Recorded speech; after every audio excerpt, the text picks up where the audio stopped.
Hello, everyone.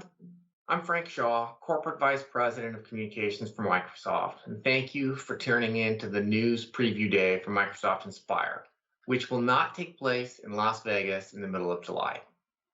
If there is a silver lining to take away from our new approach to Inspire this year, it's most likely where we aren't.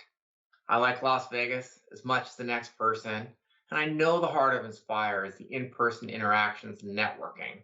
But let's be honest. I don't think anyone will miss the inferno, otherwise known as Las Vegas, in the middle of summer. It was 98 degrees at 6 a.m. when I started my run last year. Before we get started, I do want to cover a few ground rules. All the information in this news preview is under embargo until 8 a.m. Pacific time on Tuesday, July 21st. As I think about the best way to preview and share our news with you, we continue to try new formats, and Inspire is no exception. One of the new things is that you, our media and analyst community, can participate in Inspire this year. I know a number of you have already registered, and I encourage you to experience a few sessions and see firsthand how important the partner ecosystem is to Microsoft. We've made some other changes as well. With our new interactive book of news, we have embedded short videos such as this one with key executives and subject matter experts who can introduce our book of news chapters. We think this will help contextualize our news and provide more insight into why it matters to partners and, by extension, our shared customers. Just like Build, you can still click through and revisit each module or chapter rather than having to run through the whole thing at once. The evolution of the book of news continues. Also, as part of the embargoed press package, you should have received near final drafts of the official Microsoft blog, as well as blogs from Microsoft spokespeople that dive deeper into each of the news announcements. Before I take you through our news items and a preview of what you can expect at Inspire next week, I think it's important to take a moment and acknowledge the time we live in right now and what it means for our company. At Microsoft, we think about impact differently than many other technology companies do. For us, it's about what we are doing with partners and customers rather than for partners and customers. This is how we approach our business and the products we build, and this belief lies at the heart of our purpose as a company to empower every person and every organization on the planet to achieve more. At a time when all of us are asked to do more, our focus on working with partners on behalf of customers is vitally important right now. It was a priority that was laid out last year at Inspire and will continue to be a focus in the year ahead. Never has technology been a more important lever to help lift people up than it is right now, and both Satya and Brad Smith will reinforce the role Microsoft plays in the world with important presentations on day 2 of Inspire. As the world moves from response to recovery and beyond, Satya will talk about our collective opportunity to use technology to reimagine what comes next. And this past January, we introduced an ambitious new plan to reduce and ultimately remove our carbon footprint. And Brad will highlight our momentum and progress as we work to achieve our carbon goal of being net negative by 2030. You will see these themes of impact, innovation, empowerment, empathy, and partnership coursing through our news announcements, our keynotes, and our breakout sessions this year. And of course, partners are central to the impact we can together bring about. It's clear that Inspire comes at an interesting time for the company. First, we're in the early days of our new fiscal year, and like most years, we're off to a busy start with a slew of announcements and refreshed priorities. These priorities span the gamut, from commitments we're making to address societal issues such as racial inequality and the importance of job reskilling in the time of COVID, to agreements and milestones that position our partners, our customers, and ourselves for shared opportunities in the future. Regarding our commitment around racial equality, Satya recently outlined the actions our company will take to improve the lived experience of Microsoft, as well as drive change in the communities in which we live and work.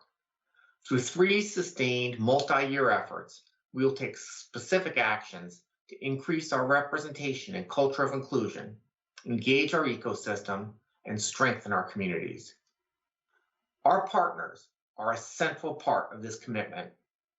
We will increase the number of Black and African American owned partners in our U.S. partner community by 20% over the next 3 years, and will establish a new $50 million partner fund to help with access to capital to support these partners. On job reskilling, we announced our commitment to bring more digital skills to 25 million people by the end of the year. This initiative will bring together every part of our company, including partners. As Brad pointed out in his blog post, partnerships are fundamentally important to providing assistance to people who need help the most. When it comes to business momentum, we're off to a busy, if not frenetic, start. It also bears noting that for every milestone we reach or piece of momentum we generate, it could not happen without our partners working with us every step of the way.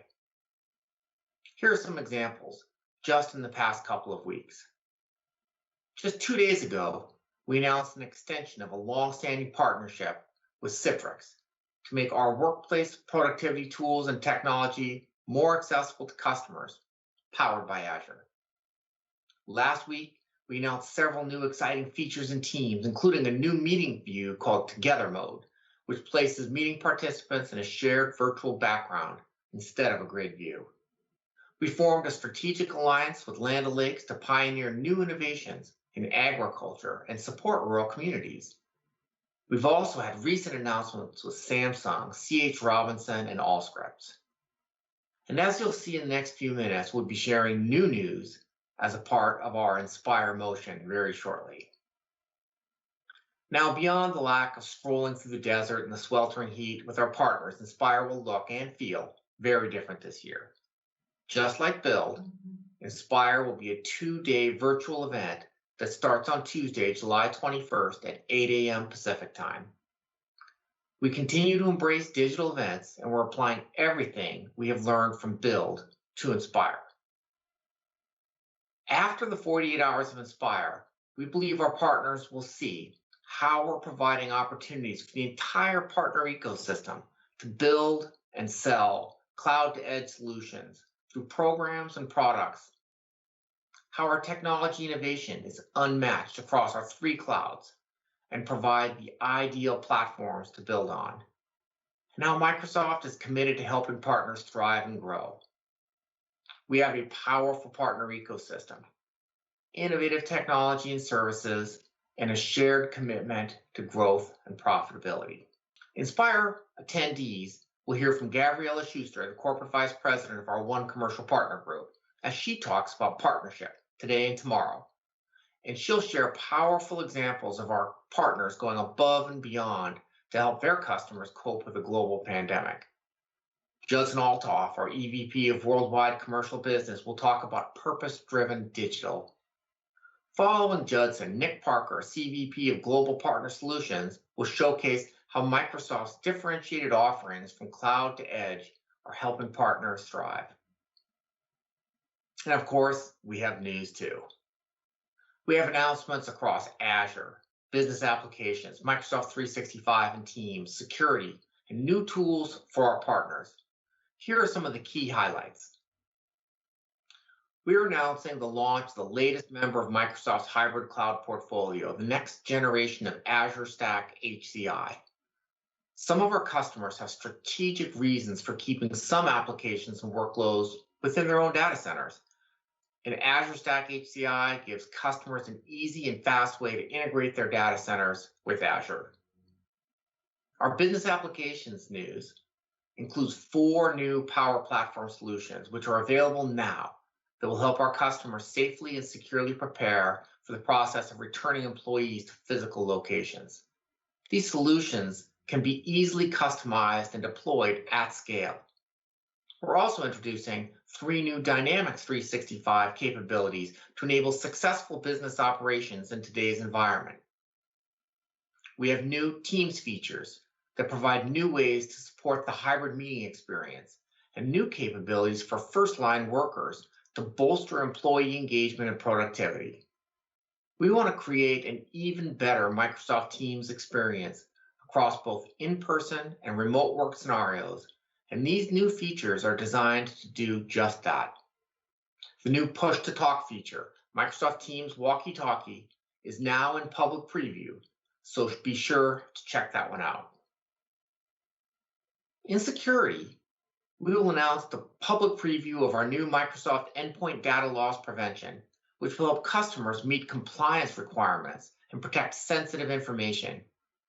It provides an integrated experience with DLP in Office 365, including Teams, and DLP for cloud apps through Microsoft Cloud App Security. It's also the 3rd anniversary of Microsoft 365. We will also announce new tools for our partners, including 2 new playbooks in our series of cloud practice playbooks and new security enhancements for both partners and customers on Azure Lighthouse. Azure Lighthouse was announced at Inspire last year and has been well received by our partners. And on day 2 of Inspire, we'll also share news on how we're accelerating our progress towards our goal of being carbon negative by 2030, with a new business coalition, commitment to diesel-free data centers by 2030, and details about our new supplier code of conduct requirements. We're excited for Inspire this year, and we look forward to sharing both our news and the digital event with you. Thank you for your time, and thank you for joining us.